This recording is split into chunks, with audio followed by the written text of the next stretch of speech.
Welcome, everybody, to another episode of the Beyond Terrain podcast. I am your host, Leah Dalton. If you're new around here, consider following the show or subscribing. And if you enjoy the show, leaving a review or a comment helps immensely. Best way to support the show, obviously, is by sharing. Your voice matters and spreading these ideas.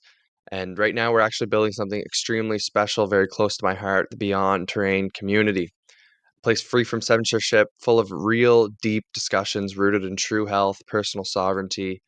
I really wanted to make this community the last stop. I'm sick of all these trends, these gurus, supplements, detox protocols. No more blind faith in systems that just don't serve us, whether they be modern or false alternative ones. This is just going to be real autonomy, real deep understanding, and the tools to reclaim your health and your life and that of your family as well. Right now, the waitlist is open. You can sign up to be a part of the movement. It's a great way to support the show while getting some value in return as well. So, without further ado, let's dive into today's episode. We have a fantastic guest on today. I encountered her work actually fairly recently, but I'm really happy that I did. Doing some really amazing work. And I'm just really happy to get her on the podcast today to kind of dive deeper into some very important topics. I'm really looking forward to this episode. She has some slides that she's going to share today. I think we're really going to dismantle this whole PCR thing. And yeah, we're going to get a little deeper today. So, um, Jerneja, thank you so much for your time and for coming on and sharing your work with us. Thank you, Leah, for the invitation. I think we need to first say that I am a molecular biologist, right? I have Mhm. all the way my PhD in this amazing thing called molecular biology. And I'm hearing this was your path, kind of, right? Your studies. You were kind of going in that direction, but you were lucky. You're younger, and COVID happened while you were still in the middle of things, while I've been in the field for a while, so it was Yeah. a hard shake-up awakening over in 2020 when things started going weird, let's call it, right? So, yeah, thank Sure. you for having me.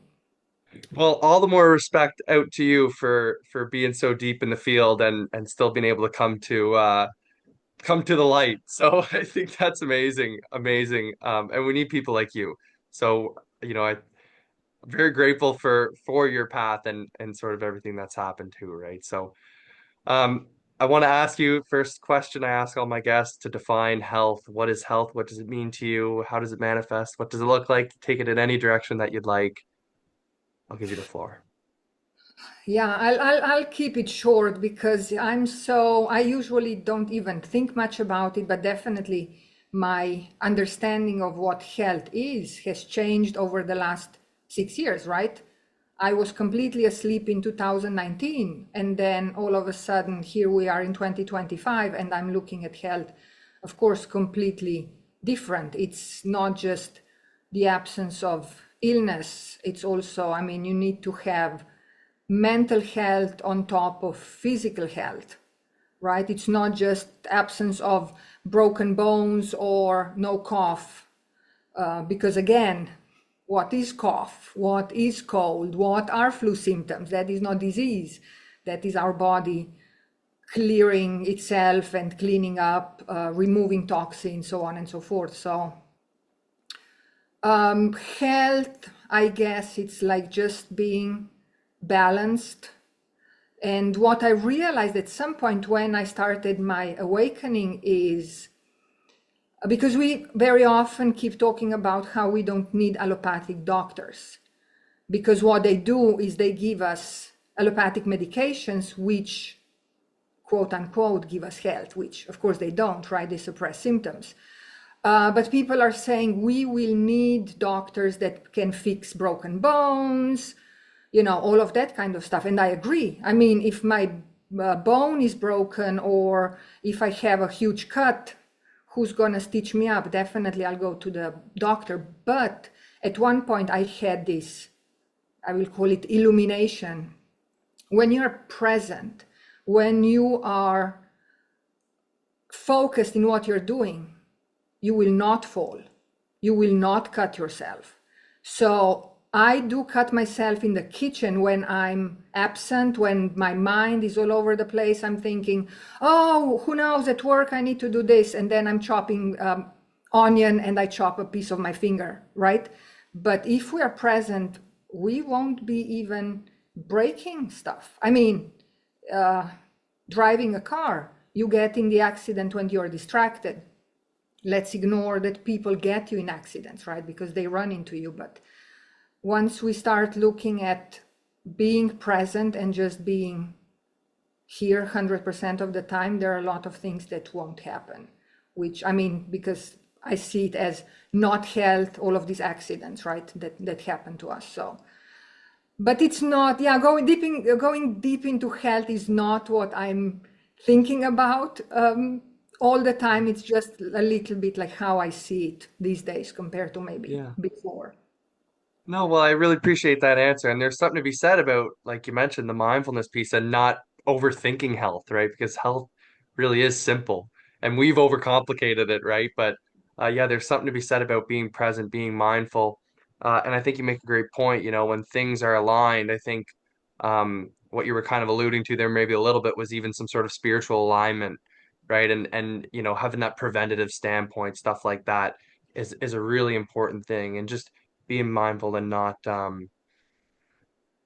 tiptoeing into the distractions, right? Because that's when things can sneak up on you. So no, I really do appreciate your answer. I know it might be a little bit outside of your scope, but I think you answered it beautifully. So thank you so much.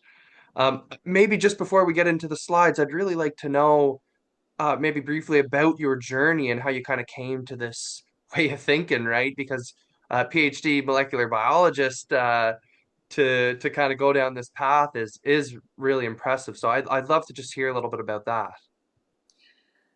So, of course, age experience helps, right?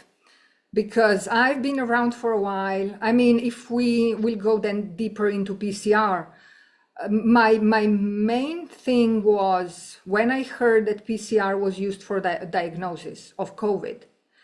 I immediately connected the dots because I've been working with PCR in research, using it for research, and immediately my thought was, you cannot use PCR to diagnose a disease. I never even thought about that it was used for diagnosis of flu, like all these different flus and all of that.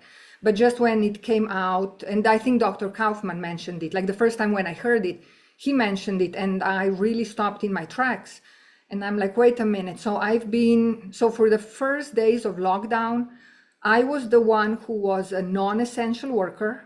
So I was working from home. My husband would do grocery shopping. I would be sanitizing everything that he would bring home. I mean, not like crazy as some are still doing it now, and with all the gloves and everything, but a little bit of, just a little bit of cleaning, not really with a hard disinfectant, but something. So then when I heard that, I'm like, okay. And then I don't really know, things just started unraveling. So one thing that I've been looking into for a very long time was how our medical, although I am still in the medical field, I'm still doing cancer research because I'm still kind of waiting for something to tell me where to go next. And the whole spiritual connection is what I kind of think needs to exist. And I think we get all this information from, I don't know if it's from somewhere else, our higher selves, whatever. So I'm still waiting on some sort of a guidance to tell me where to go next. But I think for right now, I'm still needed in the field. So going back, things were starting to unroll. So what I was looking at was how medical profession is not really talking about prevention.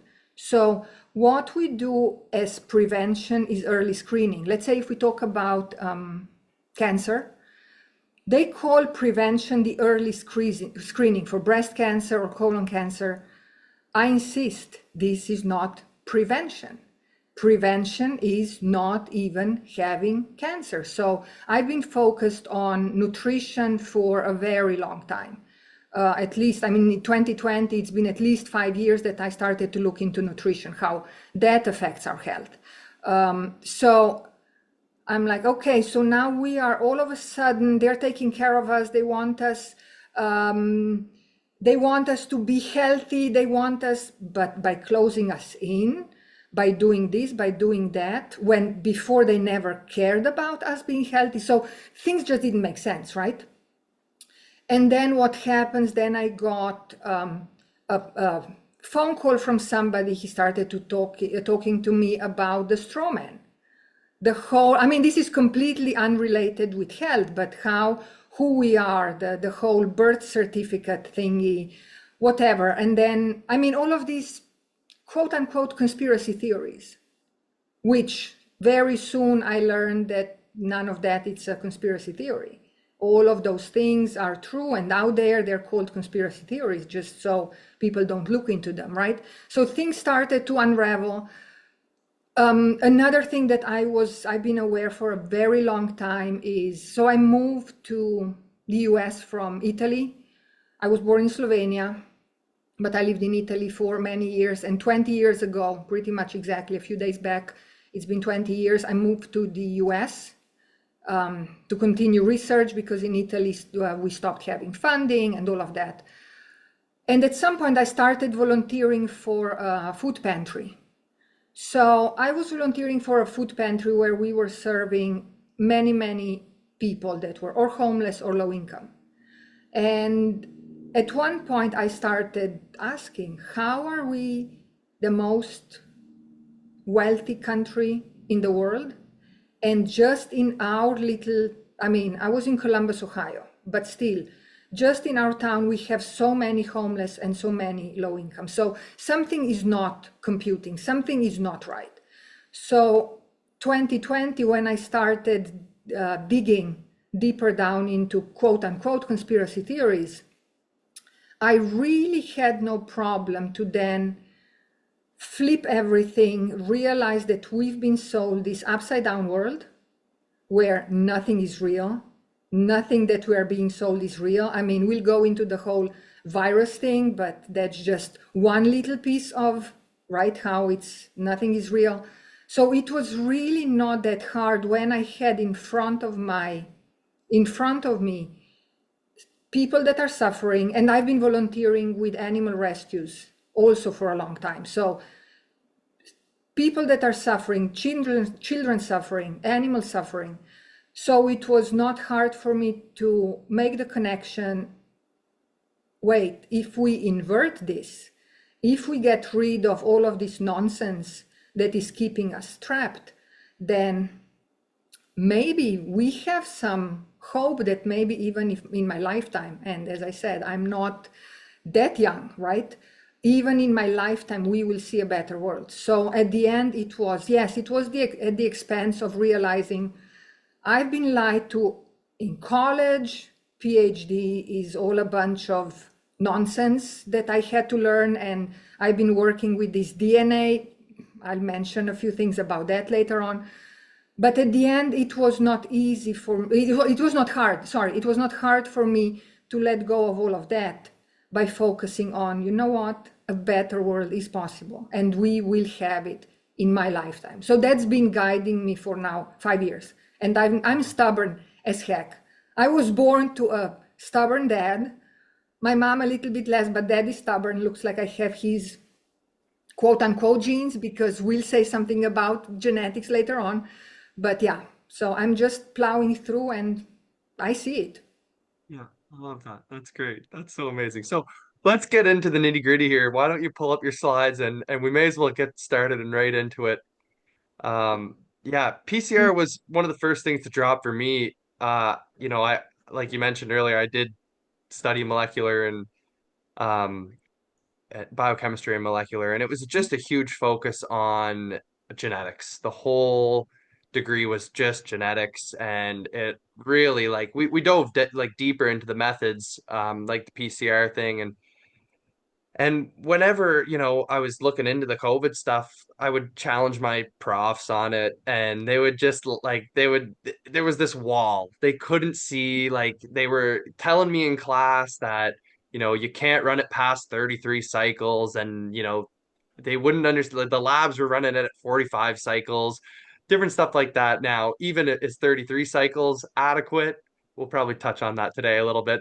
But, it was just interesting. There were these major discrepancies, even in what they were teaching and what they were doing. And, it was just like there was always this little asterisk in all of my genetics courses too that was like, yeah, this is what we think, but we don't really know because one, the evidence is interesting for one, and it's so new, and there's a lot of debate, and it was sort of an interesting degree because there was always sort of this question mark at the end of everything, which was admitted by some of my professors who were, I feel like, a little bit more honest than the rest. So it was an interesting degree, that's for sure. But I'm excited to hear a little refresher here and allow the listener to kind of join in, and we're gonna delve a little deeper. So take it away, and I'll stop you whenever I anything comes up.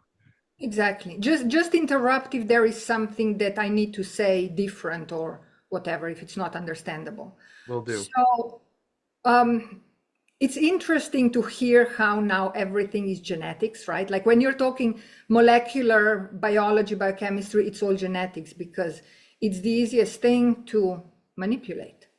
I mean, we'll talk maybe a little bit more about genetics, but I started questioning how human genome was constructed at some point. So after I started digging deep into viruses and all of that, I'm like, how was human genome constructed? Who did it? I mean, the whole Human Genome Project and all of that. And I would love to get in touch with somebody that was working on that project that is now at least 50% aware and awake and would be willing to talk to me because I have questions. And I think getting answer to those questions would open would open the door to really understanding how we are being manipulated through genetics, right? And all of them Absolutely. use of PCR. So this is a very interesting figure that's I'll show it later, it's in a virology textbook. So they realized at some point how more sensitive technologies, including DNA sequencing have triggered a reconsideration of Koch's postulates.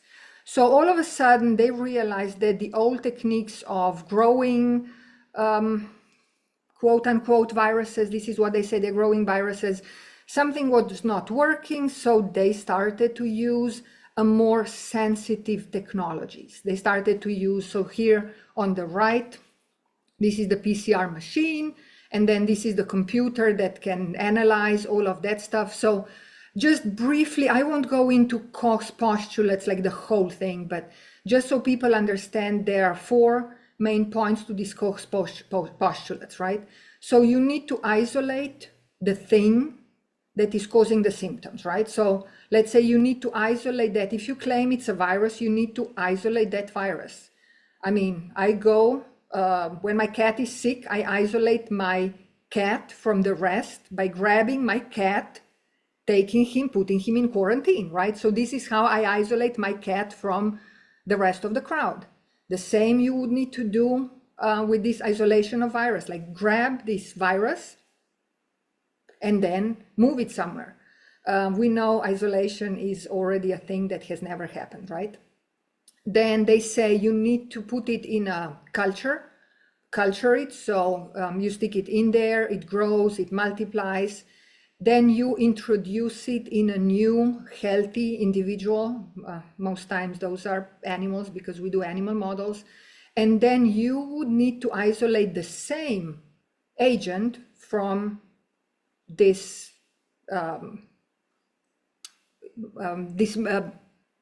animal that you infected, right? So this secondary infection, let's call it. So we already fall, isolation was never done.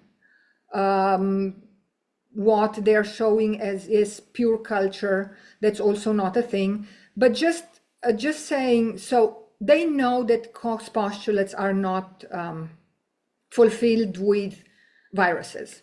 So here, this is so interesting. So this is where this picture comes from. So volume 2, pathogens and control, principles of virology. It's funny, back in the day, back in the 90s, I didn't have a virology class. We just a little bit touched on viruses in our molecular biology class. So when COVID started, my husband, he's also a molecular biologist, he actually bought these 2 volumes just to see what they're teaching in virology, because he also understood that something was not right. So he's like, let me go see what they're teaching these young generations. So what I found in this first box 1.1, it pretty much boggled my mind. So they say why viruses may not fulfill Koch's postulates. So they say Koch's postulates provide a framework to identify a pathogen unambiguously as an agent of particular disease. But some infectious agents, including viruses, cause disease but do not adhere to all of the postulates. In fact, it has been argued that the rigid application of these criteria to viral agents may have impeded early progress in the field of virology.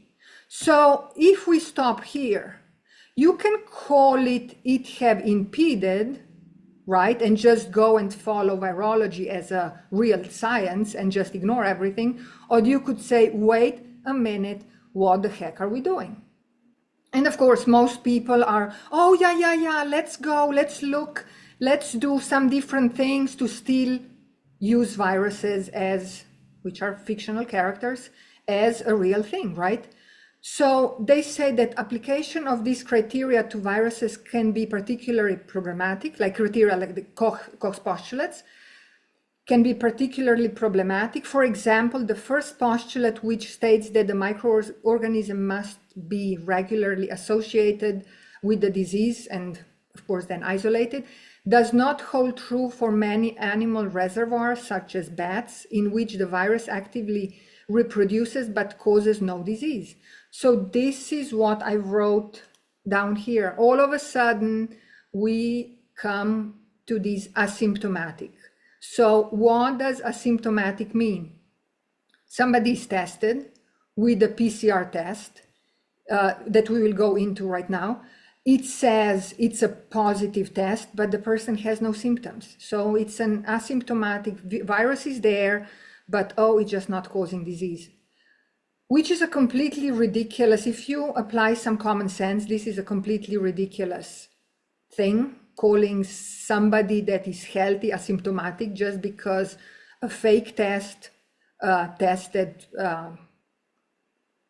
the person, showed the person is positive. So it's completely absurd, but yeah, try to discuss this with good job for doing it with your professors, like bringing some things up. I tried with some of my people and whew, it went way over their head, but yeah, that's okay. So the thing is, let me do something real quick here. So maybe, give me just a second. So it's a little bit bigger.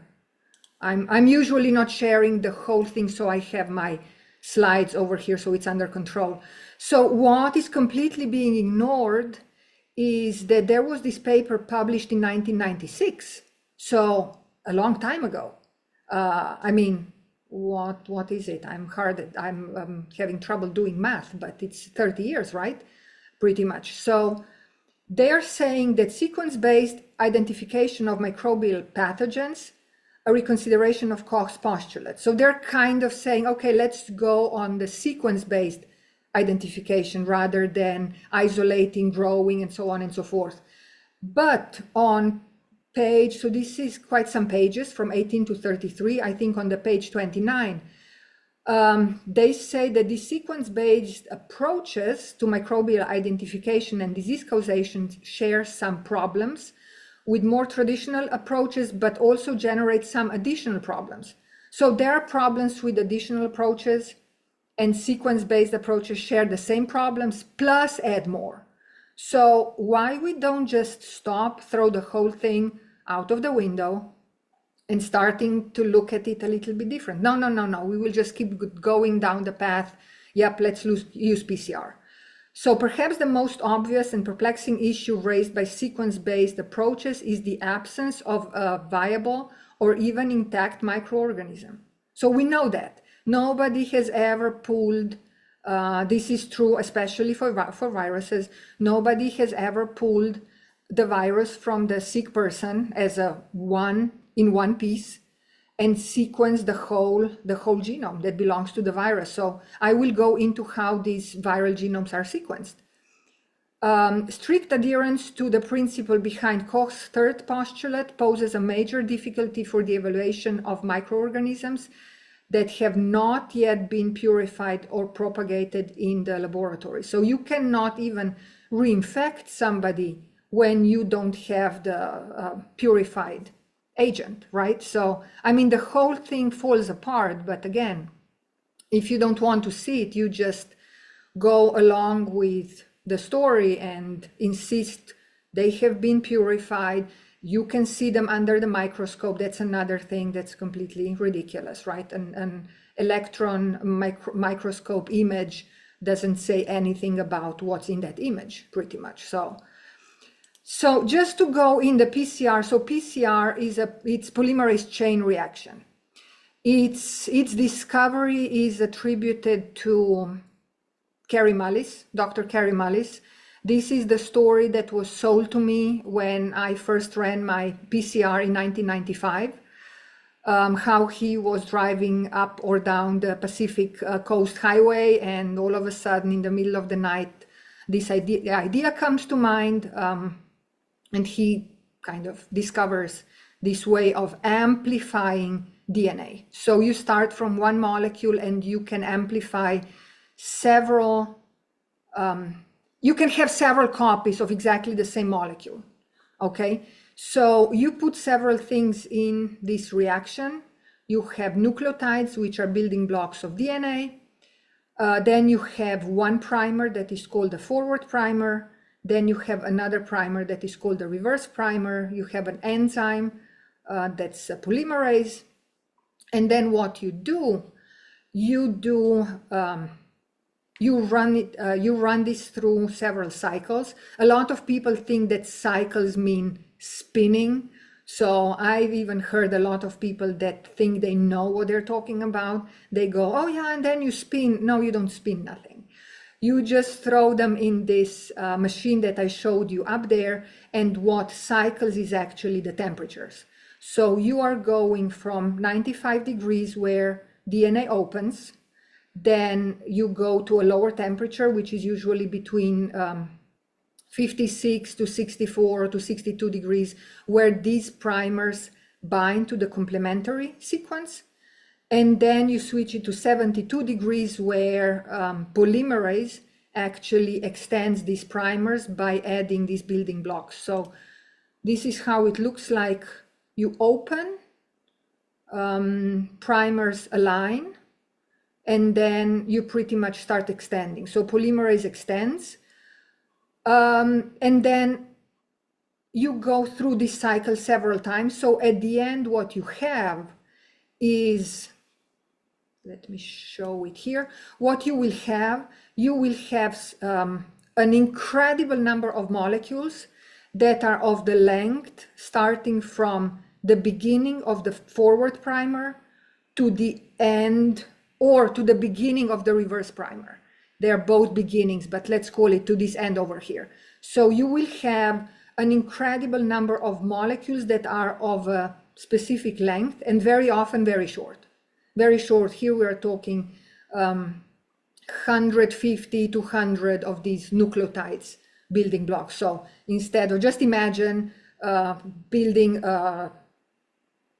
up a building, like putting one block after the other on top. Here it's a sequence. They go kind of in sequence. That's the thing that we are being told how PCR works, right? So what it does, so it really depends.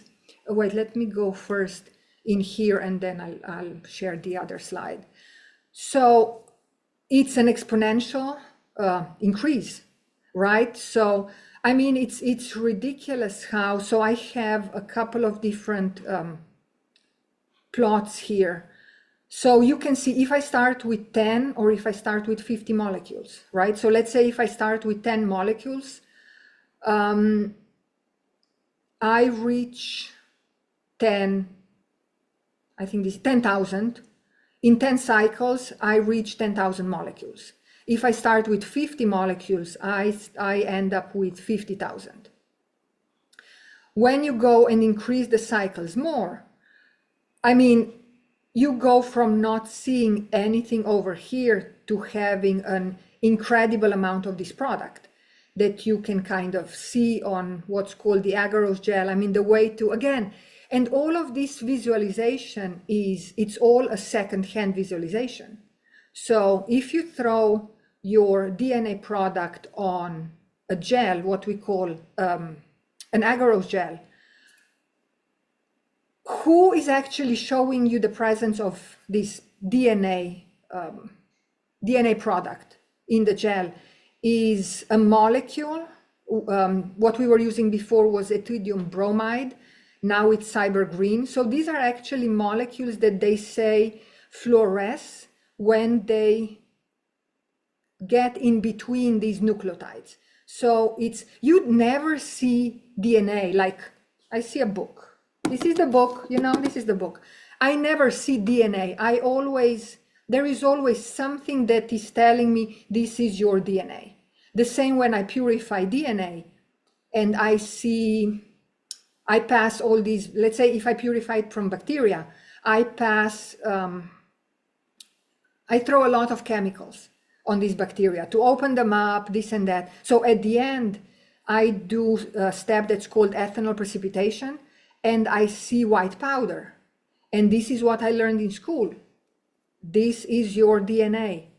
But what is it? I mean, I always just assumed this is my DNA that's composed of nucleotides, and that is a double helix. We will go into that because we need to bring that up at some point. So, but just let's go back. So here, what you can see is there is this what's called the PCR threshold.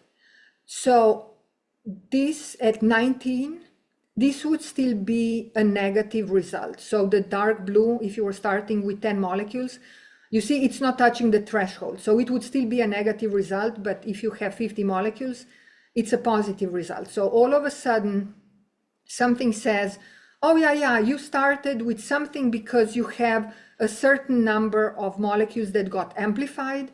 So it becomes like a positive.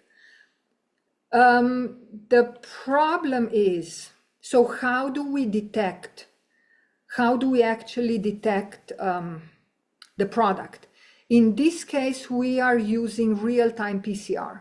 So a real-time PCR reaction is a reaction that's done using the forward primer, the reverse primer, and an additional primer that it has a complementary sequence to a sequence that's present in between these two primers, okay? So, and this primer is attached to two molecules. One is called a fluorescent dye, and the other one is called a quencher. So this thing doesn't fluoresce when it's in the tube. But once it attaches here, the polymerase starts to chew this up as it's amplifying. It will liberate the fluorophore. It will liberate this light.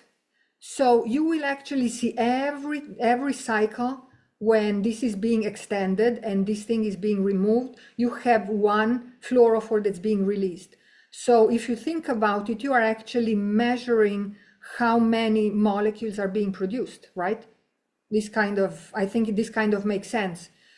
So, but the problem is, this thing, it doesn't necessarily mean that this thing was attached exactly where we thought it was attached. What we often have is, I haven't done presentation on PCR in a long time, but how do we call it? Now the English terminology is escaping me. Aspecific. So it can be a non-specific binding. So what you can have, so it's not just if you have a positive, so let's say here. So when your signal goes over this PCR threshold, the company would say the person is positive, if we go back to PCR being a diagnostic test. So when they would see this light being emitted and a certain amount, they would be like, okay, yeah. So this person, it happened at 15 cycles.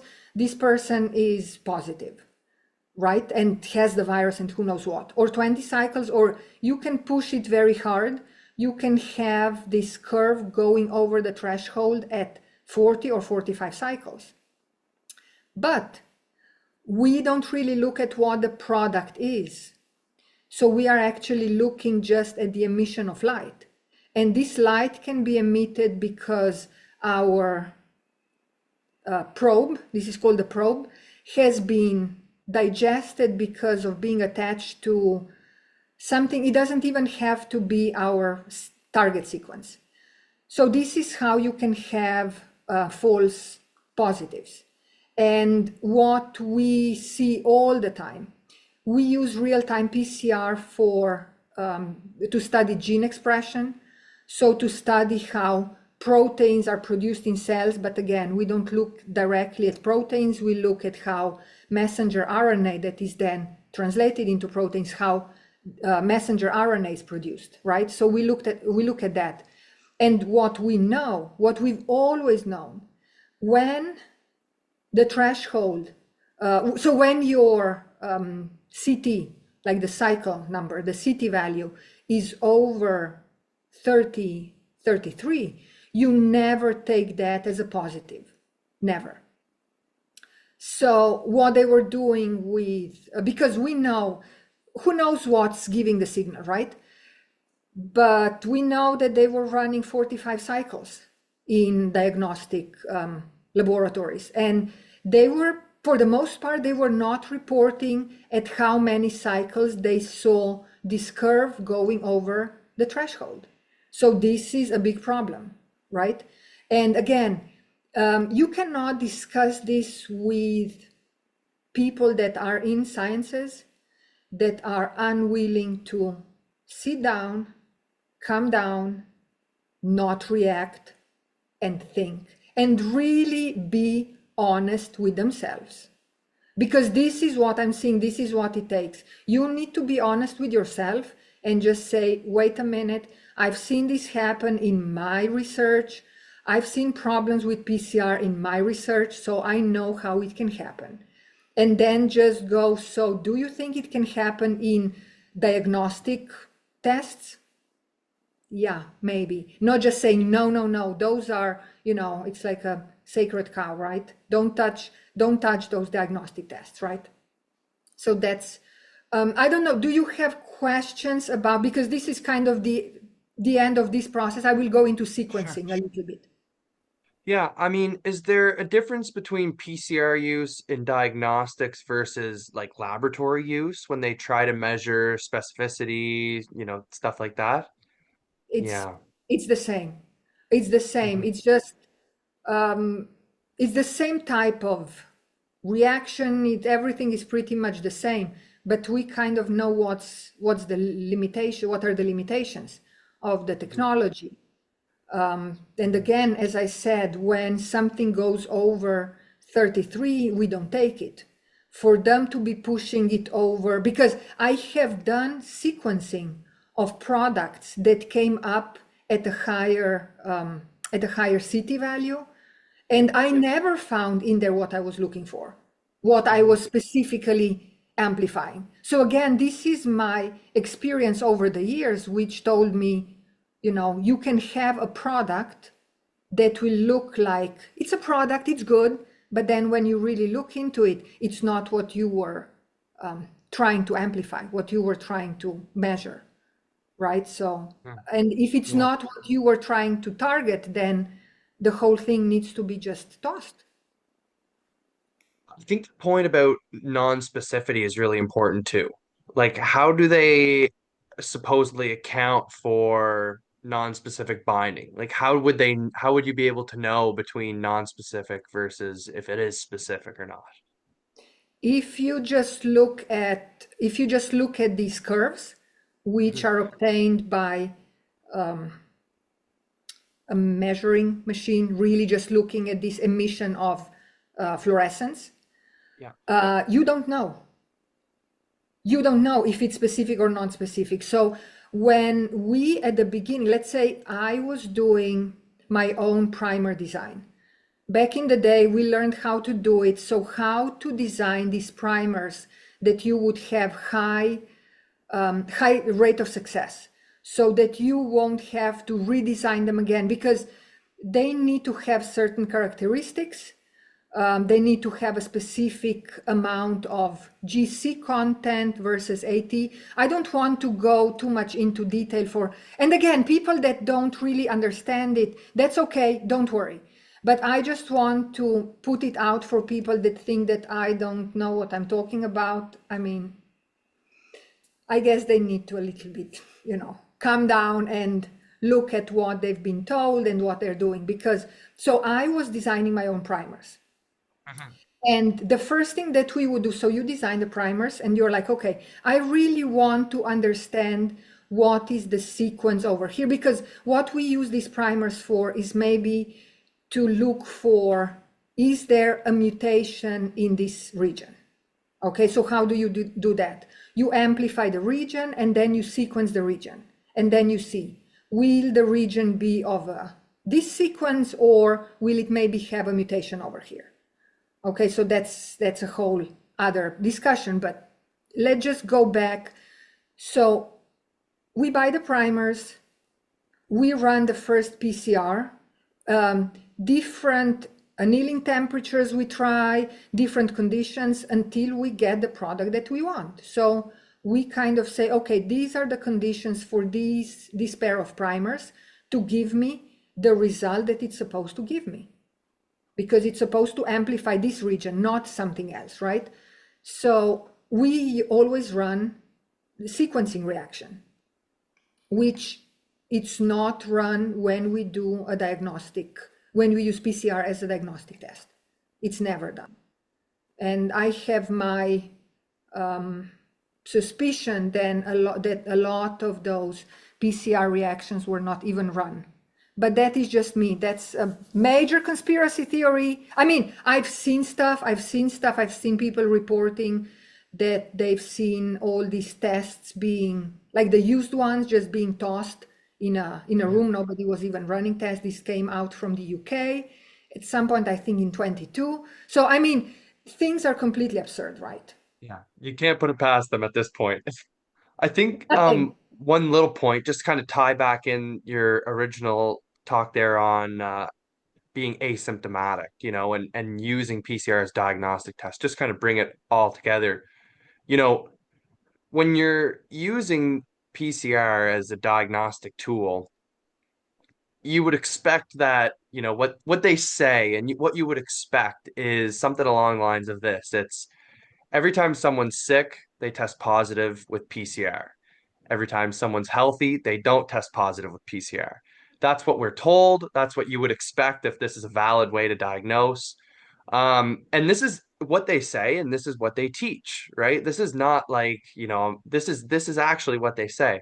Now, the whole asymptomatic point is so important because it's the cop out, it's the scapegoat of why 50, 70, 25% is testing negative when they're sick, or when they're or sorry, when is testing positive when they're healthy, right? So Yeah. a false positive.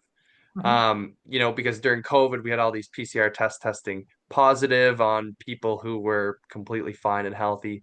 So by Mhm. calling them asymptomatic, we call them infected, right? So there is still a virus present in their minds, is what they say. And so since they are infected, they are technically diseased, and the symptom of the disease is asymptomatic, which is total contradiction and absolute nonsense.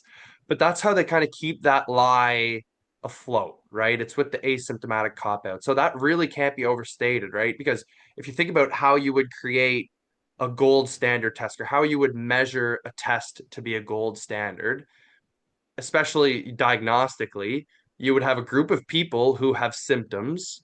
You would have a group of people who have no symptoms, and the test should be as close to 100% on the testing positive for the people who have symptoms, and as close to 0% for the people who do not have symptoms. That is how, in essence, how gold standards are determined. Now, the positive group has a bunch of people who don't have symptoms and a bunch of people who do have symptoms. So you could see how it's all backwards and nonsense. It doesn't make any sense, and there's no consistency, and it's just contradicting itself, right? And that's how it's continuously perpetuated. So I just kind of wanted to re-highlight that there is no way to measure gold standard. There, it's completely illogical because it contradicts itself. That's like the fundamental rules of logic. It's non-contradiction, but it's just fundamentally contradicts itself, which I think is quite hilarious when you kind of look at it big picture. But yeah, that was just kind of the point I wanted to make. And the same can kind of be said about genetic illnesses as well, right? Which we might touch on a little bit here soon. But it's like, you test all these people for breast cancer gene, and 25% of them develop breast cancer, and you say, well, you have a good test. It's like, okay, well, the other people have the gene, it's asymptomatic or whatever, and it's just kind of it's nonsense. It doesn't make any sense, and you have to take a step back. Like science should make sense. It should adhere to logic and truth, and that is like fundamental, right? So anything you want to add to that before we move on? Yeah, no, and thank you for making this point. It's really just to make it understandable for people. And as you said, positive and asymptomatic, they also bring in immune system, because what is keeping that person healthy? It's the strong immune system. It's another load of, I mean, once you start digging, you just realize it's all a lie. It's pretty much all one big lie, and it's just sitting one thing on top of the other, on top of the other. Once you pull, it's the house of cards, right? And you pull one card, the whole thing just goes. So, Yeah. you just need to If you are, yeah, go go ahead. ahead. No, I'm just saying you just need to be brave enough, I guess, or stupid enough to pull that card. I don't know, it's like, I was just gonna say, if you're interested in the immune system, I just recorded a YouTube video on the immune system. It's called "The Immune System is Nonsense." It's on YouTube if you're interested in that. We're not going to dive into that right now yeah, because yeah, that would be a whole podcast in and of itself. And exactly, we're going to exactly. talk about sequencing now, which Yeah. I'm super excited about. Go over to the YouTube channel and subscribe and watch that video because it's a great video. It's a great video on the immune system. So let's keep flowing. This has been amazing so far. I'm really excited to see where it goes here. So what I'm gonna go into next over here. So I'm just pulling, I will go into how the sequence that they are using was kind of found or derived, or let's call it constructed, because this is what was done. So, but these are the reports. This is from 2019, right? The December somewhere. So this is one report, a novel coronavirus from patients with pneumonia in China. And when I looked at how they did sequencing, not enough information of how sequencing was performed. When you go through materials and methods, there is like nothing. So I'm like, you know what, toss. So there is nothing that they would say from here would make any sense, because their methodology is nonsense.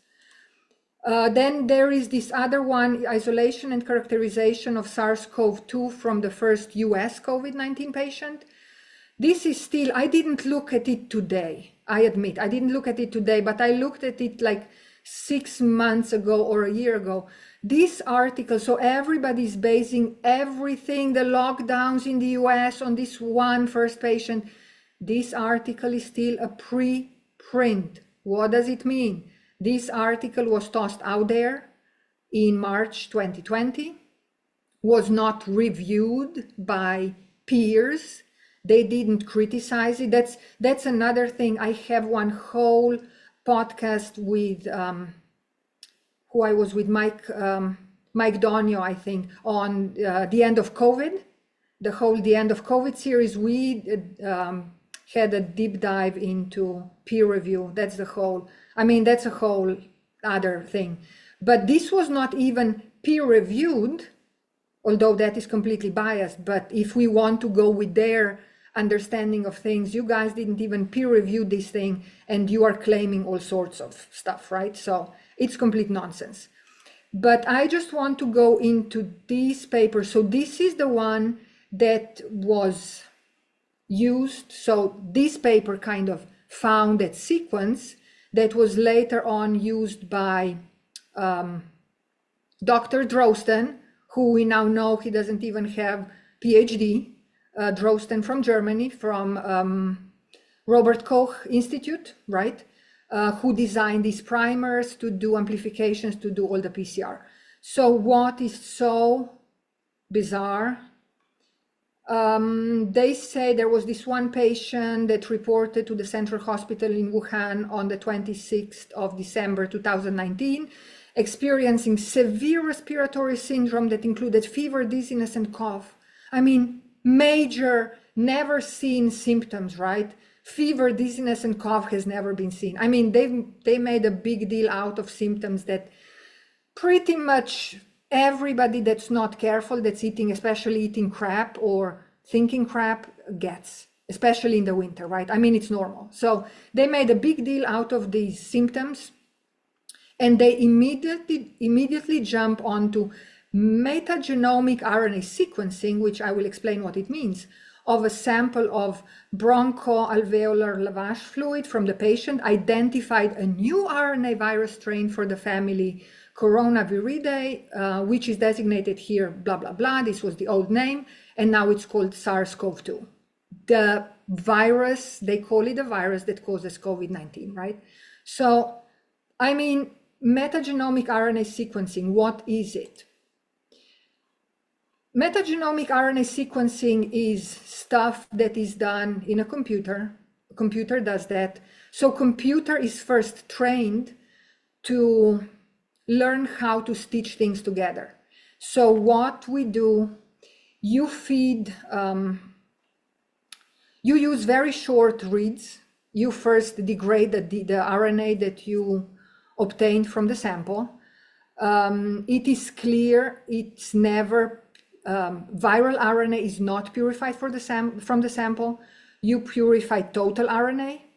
The trick is how they trick people to believe that it's viral RNA that's being purified is by the kit being called viral RNA purification kit, as if viral RNA is any different from human RNA.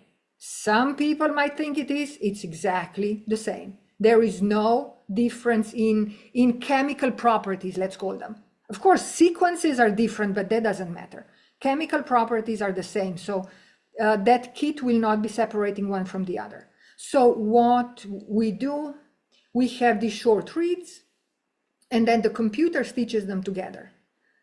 The amazing work was done, by, I think his name, his handle on Twitter or X now is US Mortality. He is looking into how they never really were able to stitch this thing. Like what they claim is the sequence, it was never even stitched together by them. So they're also claiming something that they found when they didn't even find it. I mean, it's weird. It's all a bunch of lies and deception and all sorts of other stuff. So the interesting thing is, so this is in their methodology. So when you read their methodology, I have a graphic here. So the short reads, that are usually 100, 150 nucleotides long. In this one sample, they had more than 56 million of these short reads. Okay, they're all different sequences. Some are like ATT, GC, blah, blah, blah, this and that, whatever. Okay, so they're using two computer softwares that are able to stitch these things together. So the first is called MegaHit, and it puts together 384,000 assemblies. So this stitched together stuff is called an assembly, okay? So it puts together this many assemblies, where the longest one is 30,000 nucleotides long.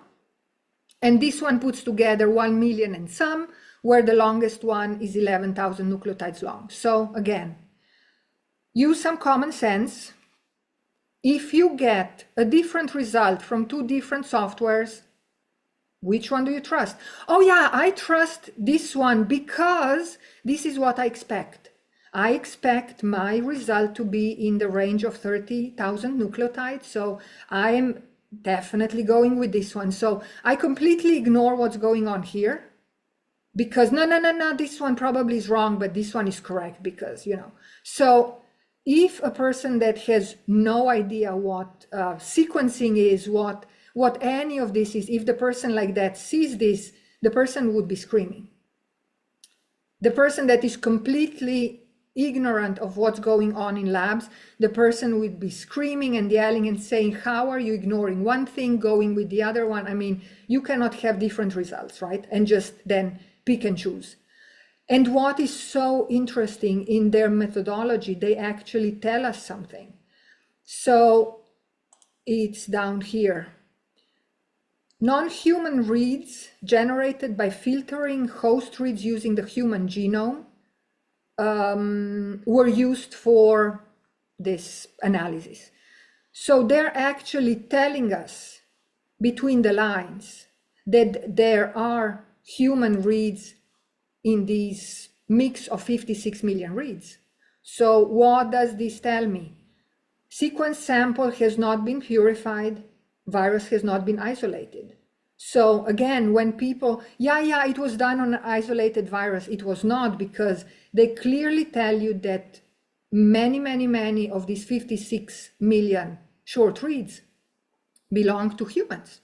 And actually, if you look at this, it's 23 million are non-human, which could still be bacteria, viruses, who knows? I mean, based on, if we just go off of what the official science now is talking about, right? And you have 32 million human reads. So how does this make any sense? So of course it doesn't make any sense, right? But we went with, this is the genome, and this is where we designed these primers, and it just all went very fast down into lockdowns, right? So I just want to bring something up because Drosten wrote that paper that came out. So when you submit a scientific paper, it usually takes weeks, if not months, for the paper to be published. That paper where he published those primers that will be used for screening, that paper was published within 24 hours. Later on, there was, I don't know, the year later, there was another paper that was published by different people that were calling out this Drosten paper. So it's called, I think it was called the Corman-Drosten report, where they were pretty much saying, with this paper, this is wrong. Like with this, with the design of PCR, whatever. Then some of those same authors from the second paper actually wrote another paper where they were actually claiming PCR can be used for diagnosis, but this primer should have been selected in a different area of the viral genome. So they're pretty much, they still believe in viruses, they still believe that PCR can be a diagnostic test. It was just like primers were not placed in a proper position on this viral genome. I got in touch with Dr. Fabio Franchi. He's an epidemiologist, I think. So he's been working in Italy. He's been screaming about HIV/AIDS back in the day. And he was so lucky he didn't lose his job. They just told him, just don't say it in front of patients, just don't. But he still had his job. Now he's retired. But he's been on this whole thing for a long time. And I got in touch with him. So at the end, we wrote a reply to this Kammerer paper that was still claiming PCR is kind of a thing that can be used for diagnosis. And we pretty much said no. And of course, they replied to our paper again, saying that we don't know what we're talking about. But there you go. They're just unwilling to let go of the virus story, right? That's the main point. So, but yeah, I mean, this is what I have about sequencing. I'll go into a few things about how fear was keeping them where it's been keeping us. But if we want to comment on this, please go ahead. Yeah. Absolutely. Well, it's you highlight it really well, and I think your graphs are fantastic. You know, there's so many things about sequencing that it's a little bit silly, isn't it? It's like all of it's uncontrolled. It's in the computer. You're looking at it showcases theory ladenness the best, in my opinion.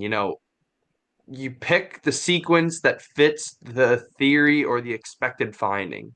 Why didn't you pick the 11,000 nucleotide sequence to be the virus? Well, because 30,000 is the one that is identified with coronaviruses. So you want to call it a coronavirus, it needs to be around the same so they can say, oh, it belongs to the coronavirus family. Even though the sequences, like when you look at SARS-CoV-1 versus SARS-CoV-2, I can't remember the percentage, but it's like a high percentage off, in the genetic sequence, whereas supposedly the human genome and a monkey genome is like 97% Mhm, similar. But mhm. that, like the SARS-CoV is like 25% less. I forget the exact numbers, but it's significantly less.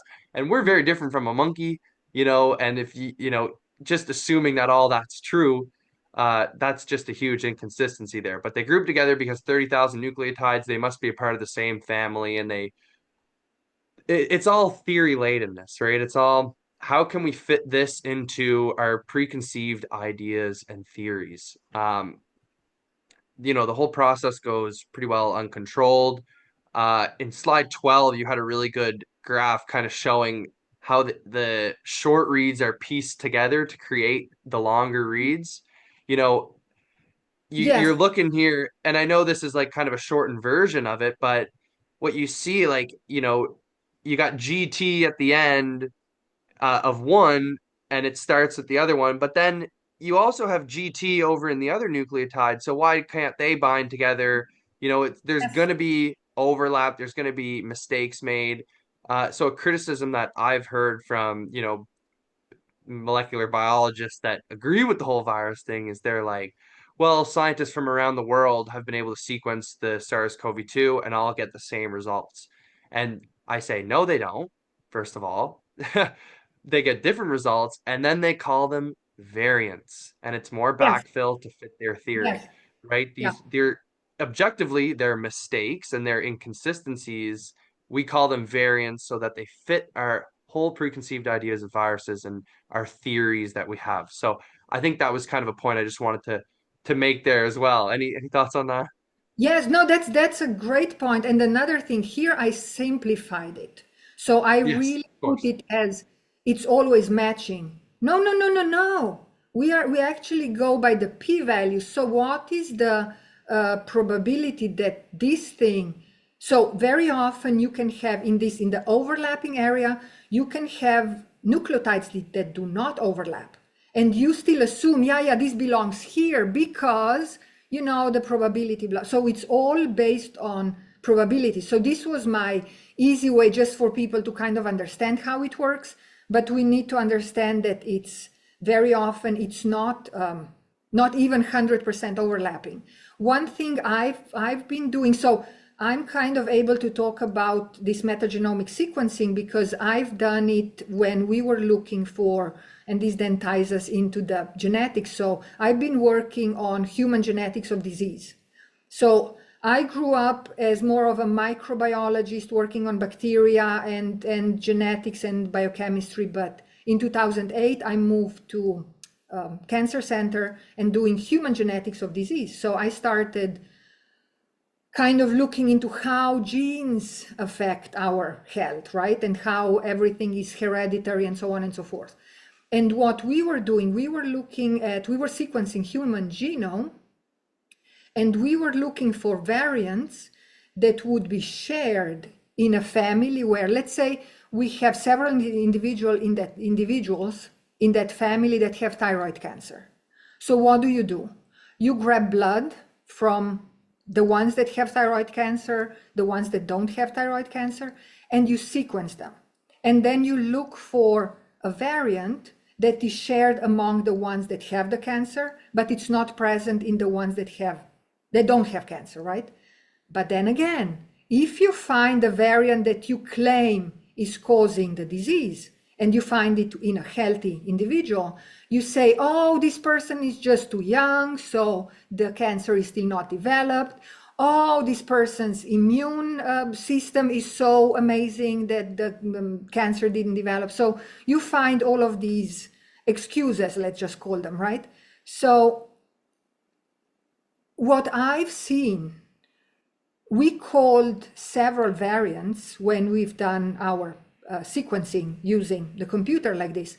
We found several variants, and at the end I had to confirm them. Are they really present or not? So how do we do that? We go back to the original DNA. We just do a very short PCR, amplify that, and throw that into the sequencer. And most times than not, those mutations were not confirmed. They just were not. So at the end, I mean, this is, again, that's why I think it's very important for me that I went through it was hard to let go of, my programming and everything, but I went through certain things to see what's going on in science, for me to easier than or understand or explain to others how we are being fooled and how easy it is to really just sell us stuff that probably is not even there. So all of those variants so there are these, what are they called? The phylogenetic trees of viruses, right? Because, they have some variant, blah, blah, blah. Most of those variants are mistakes in sequencing. That's what it is. But no, it's a new variant and it's a new terrible virus. So yeah, no, you made great points, and thank you for jumping in like that, because it's important. Now it makes it clear for people. I think it's really I'm important. glad. Yeah. Yeah. No, I think the last thing I wanted to mention was just before you even kind of got into the sequencing, you were looking at a few papers there, and it was you said one had incomplete methods, Yeah. one wasn't peer reviewed, uh, and then later on you were kind of sprinkling in some problems with reproducibility, with confirmation of the sequences, using their own methods, of course, and there just being inconsistencies there. These were some of the things that were talked about in like in my degree, and I took some writing for the sciences courses, the philosophy of science, stuff like that. And even my professors, my molecular professors, genetics professors, all of it, they would always say, if it's not, if the methods aren't clear, you may as well throw the whole paper out because it's just it's bad science. Maybe Mhm. the paper is true, but at the end of the day, that's not how their science works. If the methods aren't clear, if you can't go into the lab with the methods of a paper and redo the whole experiment, that's like the fundamental thing that you need in a paper. That is what I was told so many times, because reproducibility is, the fundamental tenet of empiricism. If it's going to be true, you need to be able to reproduce your results over and over and over again, no problem. That's how we understand the truth in empiricism, but it's just not done. And when we have incomplete methods, sure, maybe the paper is true, but according to their own standards, the paper is trash. So I just think that's funny that you read these papers and the methods are in an external document that are hard to find, or they're incomplete, or they're lacking very important necessary details, even the cell culture details. When did they starve the cells? What did they starve it to? What were the concentrations of fetal bovine serum?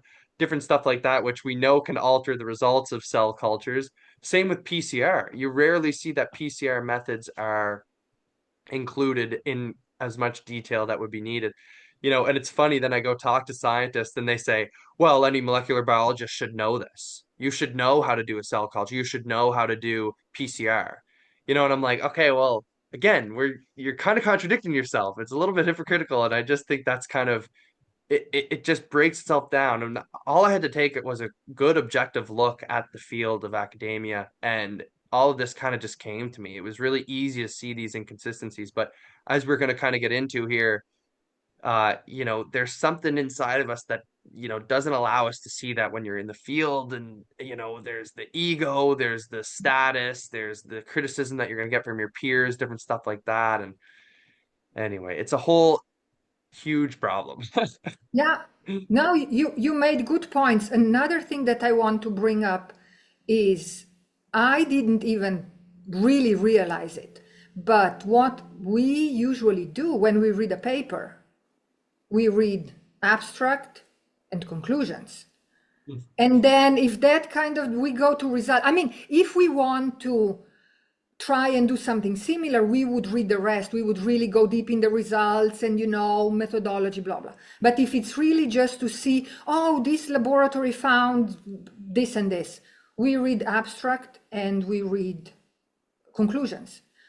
So only after it was pointed out to me that many methodology sections are lacking, I'm like, yeah, I noticed it before, like even on my own, right, when I was trying to reproduce something, but I'm like, oh, so right, this is really important. So Jerneja, don't just say, yeah, we know that, but okay, so then let's go back. So now every time my first thing is, first I look at methodology. Like if somebody is claiming something, let's say the title claims something, and then people throw the paper at me, I'm like, okay, let me look at methodology. If methodology is nonsense, I'm like, sorry, I'm throwing the whole thing away. And I also know how, I mean, I wrote several papers, not one, not two. I mean, co-wrote, first author, whatever.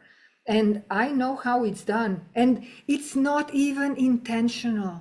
I mean, it's not this that we are sitting there and how to trick people. No, no, no, no, no. This is what majority of people doesn't understand. I mean, even the ones that are kind of claiming, oh yeah, we are so aware and awake, and then they call everybody stupid. Be careful calling other people stupid, because it might bite you at some point, right? Because most of it is not intentional. We just learn to do things in a certain way. We learn to use certain terminology that's kind of, chances are that, like something, I'm not even using the correct term, but yeah, my experiment is indicating that this protein is interacting with that protein. I mean, science indicating that shouldn't be a thing, or it is or it is not. It's not like indicating maybe with a certain probability, the p-value of so many zeros, so the chances are very high that this is so. I mean, this is not science, right? And we do a lot of these p-values. So a lot of it is really not intentional. It's good people being misled. It's good people just participating in the whole thing. And then it's hard to start questioning when really your livelihood depends on going along pretty much. And especially if you have family. I mean, for me, it was also easier. I don't have kids. It's me and my husband. If we had to restart everything brand new, move out of California, whatever, I mean, we were determined we would have done that. But once you have kids, it can get a little tricky. Or if your spouse is not on board with you, and then you are like screaming, and then you're trying to get out of academia or whatever, and they're looking at you like you're the crazy one. You know what I mean? So I do understand why, like, people are caught in a trap, and some are, but I know that some are willingly deceiving people. At this point, what I see on X, some of those accounts, they are willingly deceiving people, talking about viruses have been isolated, this and that. I mean, it's insane. That's not even Yeah. funny. Yeah. No, I think that's a really good point, though. There are certainly some people out there doing that, but, generally it's not. Right. And it's that theory latedness point that Thomas Kuhn spoke about, right? It's when you read the results section of a paper and you read the discussion section, usually there's inconsistencies in there. And right, because we're just taking the results and we're applying it to everything that we learned in school, right? You apply it to everything that you learn. So if you believe in the whole virus narrative and you have results, Mhm. you're going to write the discussion section a little bit differently than someone who understands that the methods are flawed and, anyways, it's Yeah. I think that's a really great point. If you're going to assess papers, always start with the methods. Fleeing through the abstracts and is not the way to read science. Hmm. Yeah, that's great. Yeah. Um, cool. Did you have a few more slides you want to share here I mean, or? I just want to bring up the point. So what happened to me Yeah. was very fast. So this was already in 2020. I'm like, when I still thought that viruses existed. So I knew that PCR could not diagnose. I was still okay, but viruses exist. I somehow stumbled upon papers publications like this in Psychology Today, where they're really saying how anxiety can make you feel sick, can make you produce the same symptoms as the ones that are being called COVID, right? So at one point I had this, oh, so this is how this wheel is turning. So people were being presented with these high numbers of positives, right? Red numbers on TV, on CNN, on BBC, whatever, depending which country you lived in, right? Red numbers of cases and deaths. So you are watching that like pretty much the whole time. You start getting a panic attack. If you've never had a panic attack before, you don't even know how it feels, right? So you don't know what it is, so you cannot connect it. It's a panic attack, but you have problems breathing. Then what would happen? You go to the emergency room. What were emergency rooms doing? They were testing for COVID, and all of those tests at the beginning were positive because they were turning the number of cycles to 45, right? So this is how people with no virus, they ended up in emergency rooms. They ended up on ventilators. They ended up on remdesivir, right? I mean, it's insane how just with propaganda, you get people to die. I mean, because I did start saying, I mean, I'm still on Facebook. They didn't kick me off, and I'm very loud. I started saying to some people, I'm really sorry for your loss, but rethink because your loved one was killed by doctors, nurses, because they didn't just die just like that. And I have a very good friend who's a nurse, a senior nurse at over here in California. And at first she was thinking I was crazy when I was saying, viruses don't exist. But then she was able to back down, connect the dots. She was being told some things by by the nurses that she was overseeing. And a lot of those nurses, some were from former Yugoslavia. So a different way of seeing things. Being from Bosnia gives you a different outlook on the world. Bosnia was in the war for a very long time in the 90s. So these ladies were coming and reporting, look, I think what we are being told to follow is killing people. I mean, people were coming out with all this information, not being very loud, but so it's hard to accept, right? All of this information are hard to accept. But what's so interesting, this is a paper that I first heard when Alex Zach brought it up. And I mean, it's the CDC. It's from the CDC. It's from the horse's mouth directly. So what they... in this paper, you can find word fear 12 times. So they are actually saying that, so the strongest risk factor for death were obesity, anxiety, and fear-related disorders are on the second place.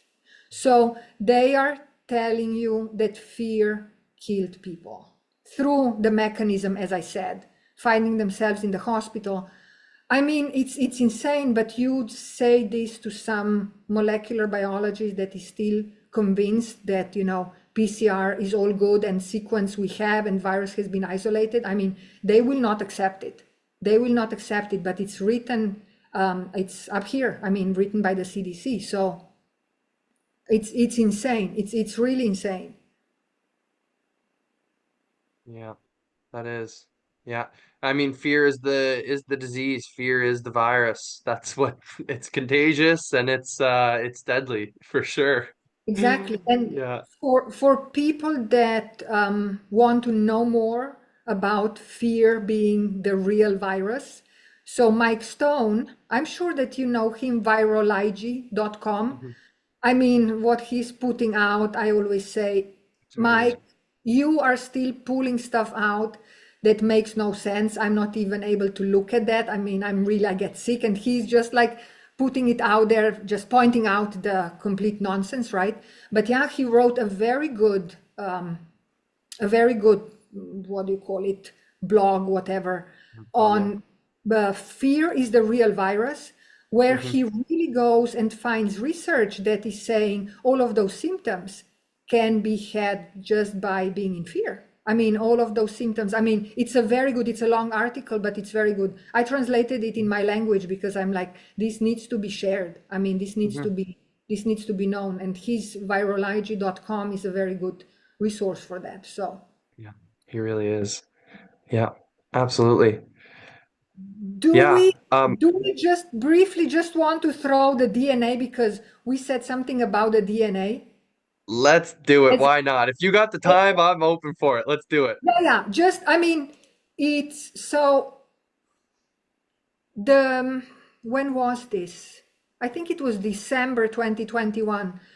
Don Lester and another friend of ours, they sent me this critical review paper was written by I think her name is Tamara. It's been circulating around. Yeah, yeah. I think they sent it to me as soon as it came out, and I admit I didn't read it for months. I didn't touch it for months because at that point I already knew that viruses, virology are a big scam. But I've been working with DNA. I've seen, quote unquote, DNA, right? As I'm working with it. So I'm like, no, no, no, I cannot go down this route, right? I cannot go down questioning what are nucleotides, what is DNA, what is RNA. They contacted me months later, they contacted me again, and my mindset was okay. These are my friends. They've only been putting out truth. So they don't want harm on me, like they don't want me to, like whatever, suffer. Or they just want to, because really what they wanted to do, they wanted to understand if there is any truth to this, because they're not experts, they're not molecular biologists, right? So they wanted to hear my input. So they sent it to me again, we chatted, and I'm like, okay, let me jump in. I jumped, and boy, this was amazing because this is the paper. I mean, she discusses, I don't know if you can put later on, I can send you the link if you can put this link in the description box or whatever. Yeah. Yeah. So some parts are hard to understand if you are not in the field, right? But it's very well written. So even if just you go through fast, there will be interesting things in there. But over the years, I've known about this Watson and Crick paper. This is the foundational paper, like here, Watson and Crick, the foundational paper of DNA structure being a double helix and all of that, right? So I've seen this paper before. I've seen this paper during my studies. It's not something that I've never seen before, but I've never really sat down and read it and understood what I was reading, because when you start over here, like at the beginning, we wish to suggest a structure for the salt of dioxy, blah, blah, blah, blah, blah. So you wish to suggest, and we grabbed it as if it's the truth and we ran with it. Wow. So, I mean, this was enough for me to be like, okay, so I guess there is some truth to this analysis of what DNA is and what DNA is not. So, yeah, it's also DNA is all fiction. So again, this is just telling me there are so many layers to deception, but then in the other direction, there are so many layers to the awakening. So we cannot have people to jump immediately from, being completely asleep to being completely awake. That's just, most just won't go that way. So unfortunately, we know, we've gone through, we kind of know, we kind of need to grab them by the hand and show them things that they're able to digest. And what I can say, I actually, so I think this is that for right now. But what I said, I actually was working in the lab with two of my coworkers. I was helping one, a younger, she's a grad student, and there was my coworker, she's a postdoctoral fellow. They were chatting and they were complaining how in grad school they need to go and read all these old papers. It makes no sense. They want to do research. And I turned around to this younger one and I said, have you ever read the original Watson and Crick paper, the one that I showed you, the 1953 Nature? And she goes, yeah, we were just reading it now. I'm like, but did you sit down and read it? Or did you just read it the way I read it like 20 years ago, right? Because I remembered how I read it. I completely skipped the part that they were just suggesting and proposing, right? And she goes, and I go, if you really sit down and read it, you will see DNA. How did I put it? DNA is another lie or something. My other coworker who knows the corruption in labs, how things are working, so she's aware of that. She left for a second, went to do something, came back, and she goes, Jerneja, tell me more, I'm intrigued. The other one didn't want to know more because she's too young, she hasn't really seen what's going on, but this one has enough experience. And again, she's not 100 years old, she's 30. But she's gone through grad school and a few years here and there, so she has the experience. So over the years, we came to the point she listened to my explanation of PCR, and she said, I've been nodding the whole time, and I've been agreeing with what you have to say, although she did get the COVID vaccine. Because when the lockdown started, she was pregnant, she was in fear, she was worried, her baby, blah, blah, blah, all of that. But now we came to the point when I say, and viruses don't exist. She doesn't laugh anymore. Because before she would still say, oh, my daughter brought home, And now I say that to her and she immediately, even if she tried maybe to say my daughter brought again something, I just say, but viruses don't exist. She's like, oh yeah, right. So then I go, it's stress, right? You're stressed. She's like, you're right. Because she's stressed, she's writing grants, whatever. So this is how the change is happening. Like one, it's so annoying because it's so slow. I would prefer like to have everybody in front of me and like just teach everybody at the same time. But no, it's one person at a time when they're ready, pretty much. Yeah, that's it. Yeah, it has to you got to kind of be open and receptive to it. Like I remember I was just had Dawn on the podcast and I was telling her about how when I read What Really Makes You Ill, I skipped over the whole injection section because I didn't want to come to terms with it, right? It was and Yeah. then, obviously going back and reading it and afterwards, right? But, there were so many things that even though no virus thing, I didn't learn about it for a long time. I was kind of late to the game learning about it because I was like, okay, bacteria and all this stuff, they all don't cause disease, but they exist. Like, viruses exist. And then eventually I was open enough and it was sort of an interesting journey, right? To just see how, as you peel the layers back and now it's vitamins and DNA and all of these things, right? It's so interesting how it can keep going and going and going. And I think we can really come full circle here to your introductory um, answer to what health is, and mentioning that sometimes you know, you don't need to think about these things, right? Like, it's really great. Like, we need it in this day and age because so many people we know everything, science knows everything. So we need to be able to dismantle it step by step. But at the end of the day, like you don't need to think about, viruses or DNA or genetics or any of these things to be healthy and to be the optimal version of yourself. So that's just kind of the direction that I've been going into, right? And just the path I'm going down. It's I love learning about this stuff, but you don't necessarily need to know it, right? Like the natives didn't know about any of this stuff, and they were perfectly fine. They were healthy and had great dental structure and all that good stuff. So, Yeah, yeah. anything that you want to add to the episode? Any final thoughts? Now would be the time. Yeah, my final thoughts are more for the people that are losing patience, let's say. I mean, we are here to be trained in being patient. That's what one of our jobs is, just be patient, and things are changing. I mean, we came so far in such a short time. Yeah. I mean, not just me, myself, but I see the whole reality. I mean, people are slowly awakening.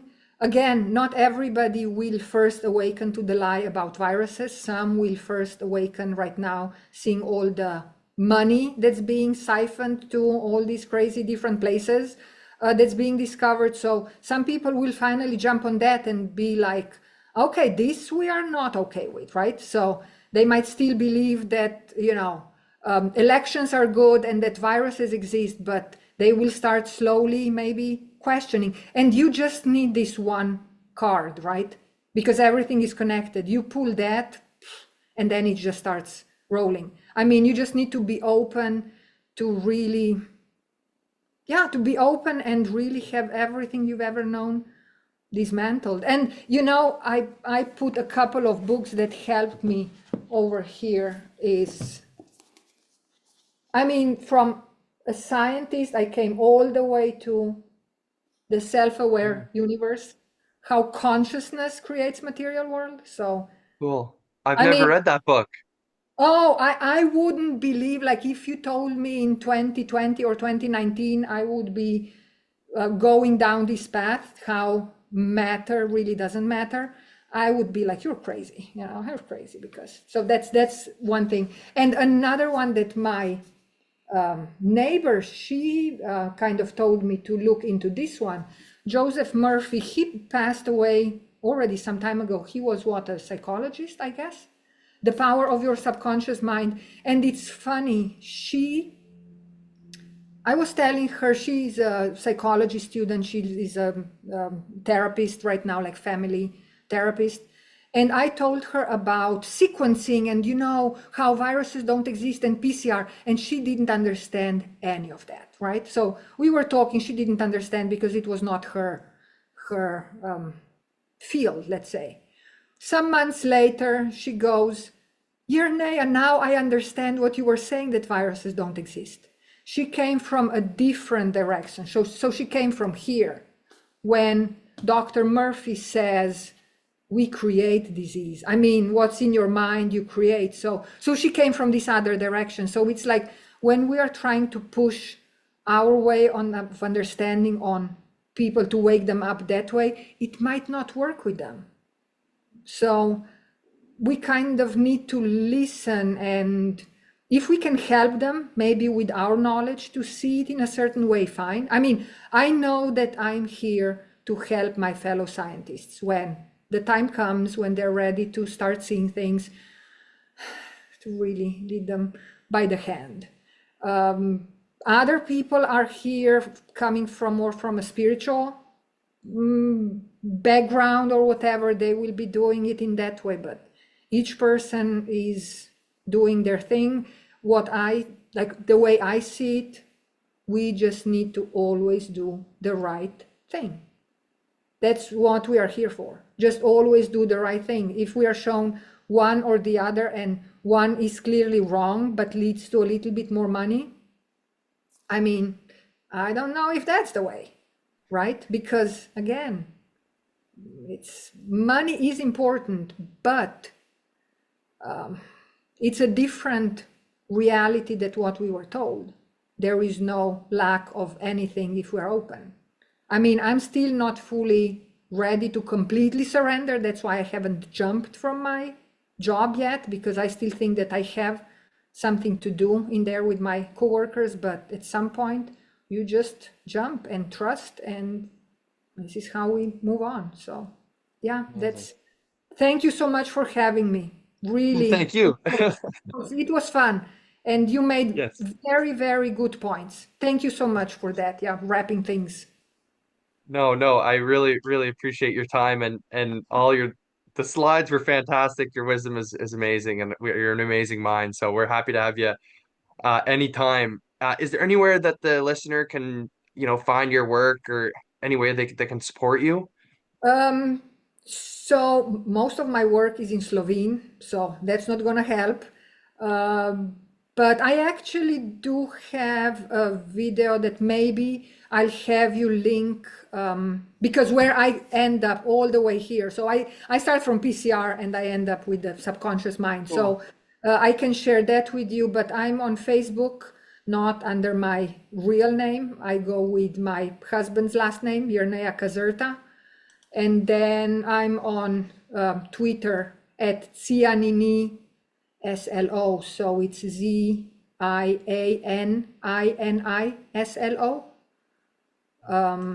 That's my Yeah. Well, handle.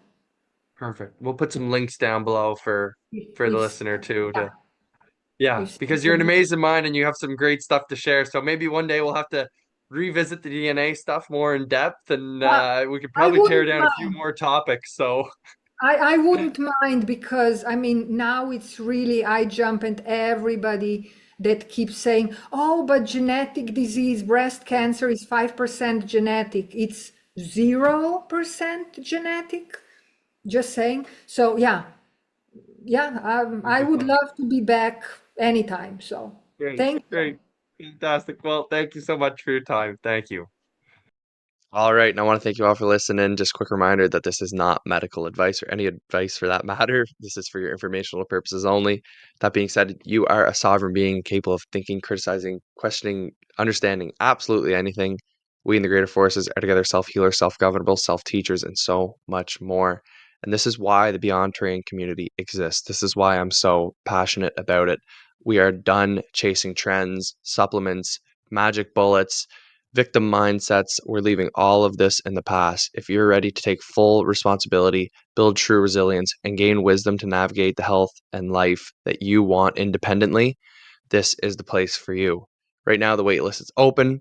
Make sure to get in early to lock in that low price. Founding members have lots of perks and benefits. So make sure you go check that out over on the website. Links are all down below, of course. If you have any questions, criticisms, comments, or whatever about the episode today, please reach out on Instagram, beyond.terrain. You know where to find me. Listen, I really appreciate every single one of you for taking the time to listen. If you found the episode valuable in any way, please like, share, and support the podcast. Leave us a review or a rating. Goes a long way on the podcasting apps as well. And just remember, there are two types of people in the world: those believe they can, those believe they can't, and they are both correct. So make sure to choose wisely. Thanks for listening, guys. Take care.